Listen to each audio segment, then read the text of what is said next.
नमस्कार, आप देख रहे हैं डीसी न्यूज इंडिया और मैं हूं आपके साथ दिव्या। तो आइए एक नजर डालते हैं अब तक की 10 बड़ी खबरों पर। 10 बड़ी खबरों में सबसे पहले बात करेंगे जनरल एमएम नरवणे की। पूर्व सेना प्रमुख जनरल एमएम नरवणे की किताब फोर्थ स्टेट ऑफ डेस्टिनी को लेकर विवाद गहराता जा रहा है। दिल्ली पुलिस की स्पेशल सेल ने प्रकाशन पेंगुइन फ्रीडम हाउस को नोटिस भेजकर जवाब मांगा है। आरोप है कि किताब की प्रीप्रिंट कॉपी बिना आवश्यक मंजूरी के प्रसारित की गई है। इस किताब में कथित तौर पर कुछ राजनीतिक नेताओं, जिनमें राहुल गांधी का भी जिक्र बताया जा रहा है, को लेकर टिप्पणियां की गई हैं। संसद में भी इस मुद्दे पर जोरदार हंगामा देखने को मिला। प्रकाशन का कहना है कि किताब अभी आधिकारिक रूप से प्रकाशित नहीं हो पाई है, सभी प्रक्रियाओं का पालन किया जाएगा। फिलहाल मामले की जांच जारी है और सियासी बयानबाजी तेज हो गई है।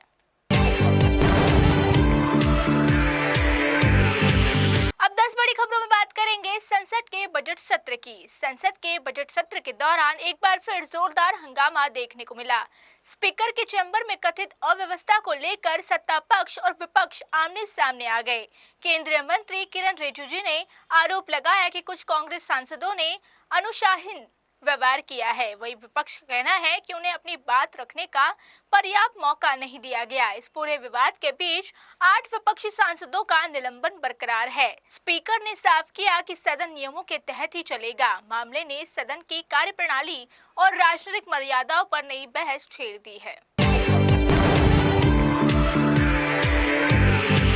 अब 10 बड़ी खबरों में बात करेंगे कोलंबिया की। कोलंबिया के राष्ट्रपति गुस्तावो पेट्रो ने दावा किया है कि उनकी हत्या एक बड़ी साजिश को सुरक्षा एजेंसियों ने नाकाम कर दिया है। बताया जा रहा है हेलीकॉप्टर यात्रा के दौरान संभावित खतरे की सूचना मिलने पर उसे समुद्र की ओर मोड़ लिया गया। राष्ट्रपति ने आरोप लगाया कि ड्रग्स तस्कर और आपराधिक गिरोह उनके खिलाफ साजिश रच रहे थे। हालांकि इस दावे की स्वतंत्र पुष्टि अब तक नहीं हो पाई है। देश में पहले से चुनावी माहौल गर्मा गया है। सुरक्षा को लेकर चिंताएं बढ़ गई हैं। जांच एजेंसियां पूरे मामले की गंभीरता से जांच कर रही है।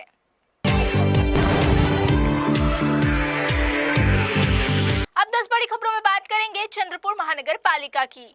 महाराष्ट्र के चंद्रपुर महानगर पालिका में चुनाव में सियासी हलचल तेज हो गई है। बीजेपी की संगीता खांडेकर ने 32 वोट हासिल कर जीत दर्ज की है, जबकि उनके प्रतिद्वंदी 31 वोट मिले हैं। खास बात यह रही कि शिवसेना यूबीडी के समर्थन से समीकरण बदल गए। कांग्रेस ने आरोप लगाया कि पार्षदों की खरीद फरोख्त की गई है। हालांकि बीजेपी ने इन आरोपों को सिरे से खारिज कर दिया। एक वोट के अंतर से हुई जीत ने नगर राजनीति को और भी गर्मा दिया है। आने वाले दिनों में इस मुद्दे पर राजनीतिक बयानबाजी तेज होती दिखाई देगी। अब 10 बड़ी खबरों में बात करेंगे अमेरिका की। अमेरिका ने H-1B वीजा को खत्म करने के प्रस्ताव ने भारत पेशेवरों की चिंता बढ़ा दी है। रिपब्लिकन सांसद द्वारा पेश किए गए एक्सेल एक्ट के तहत 2027 से इस वीजा की संख्या शून्य करने वाली बात सामने आई है। यदि इस प्रस्ताव कानून बनता है तो हजारों भारतीय IT और टेक सेक्टर के कर्मचारियों पर असर पड़ सकता है। फिलहाल ये बिल व्हाइट हाउस कमेटी के पास विचाराधीन है। लंबी संसदीय प्रक्रिया से गुजरना बाकी है। विशेषज्ञों का मानना है इस पर व्यापक बहस होगी। अब 10 बड़ी खबरों में बात करेंगे लखनऊ की। लखनऊ के किंग जॉर्ज मेडिकल यूनिवर्सिटी में स्थित एक मजार को हटाने के नोटिस पर विवाद खड़ा हो गया है। AIMIM समेत कई संगठनों ने इस कार्रवाई का विरोध करते हुए इसे गैर कानूनी बताया। उनका कहना है कि उपासना स्थल अधिनियम 1991 के तहत धार्मिक स्थलों की स्थिति में बदलाव नहीं किया जा सकता। विश्वविद्यालय प्रशासन का कहना है कि परिसर में विकास कार्यों के चलते ये कदम उठाया गया है। मामले ने राजनीतिक रंग ले लिया है। आंदोलन की चेतावनी भी दी गई है। प्रशासन ने शांति बनाए रखने की अपील की है। अब 10 बड़ी खबरों में बात करेंगे बिहार की। बिहार के रक्सौल में आयोजित भागवत कथा कार्यक्रम के दौरान हुए लाठीचार्ज को लेकर विवाद गहराता नजर आ रहा है। कथावाचक अनिरुद्धाचार्य के मंच से दिए गए बयानों के बाद स्थिति तनावपूर्ण हो गई है। आयोजन ने प्रशासन पर सहयोग न करने का आरोप लगाया, जबकि नगर परिषद ने इन आरोपों को निराधार बताया। चंदा और कार्यक्रम अनुमति को लेकर भी अलग अलग दावे सामने आए हैं। स्थिति को नियंत्रित करने के लिए पुलिस और SSB की तैनाती की गई है। फिलहाल माहौल शांत है, लेकिन राजनीतिक प्रतिक्रिया सामने है।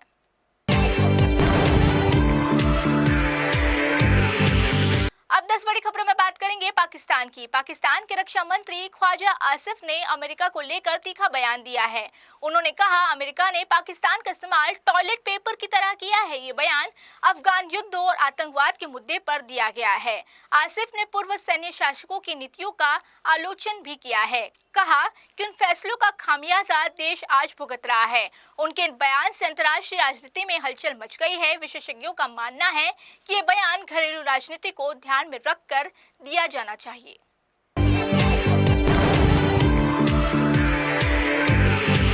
अब 10 बड़ी खबरों में बात करेंगे तमिलनाडु की। तमिलनाडु में आगामी चुनाव से पहले डीएमके और कांग्रेस सीट बंटवारे पर खींचतान जारी है। गठबंधन वार्ता 22 फरवरी से शुरू होने वाली थी, लेकिन देरी को लेकर कांग्रेस ने नाराजगी जताई। मुख्यमंत्री एमके स्टालिन ने सीट शेयरिंग को लेकर एक विशेष पैनल बनाने की बात कही है। दोनों दलों के लिए ये गठबंधन अहम माना जा रहा है। राजनीति विशेषज्ञों का कहना है कि सीटों का संतुलन तय करना आसान नहीं होगा। चुनाव से पहले गठबंधन की मजबूती पर सबकी नजरें टिकी हैं।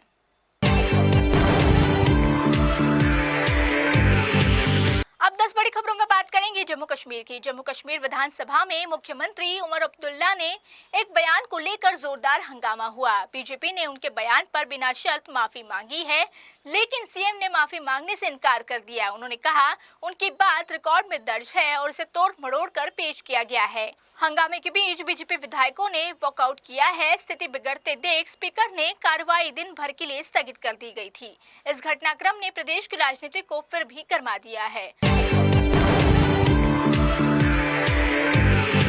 तो ये थी अब तक की 10 बड़ी खबरें। देश और दुनिया की तमाम बड़ी खबरों के लिए रुक कीजिए डीसी न्यूज इंडिया का।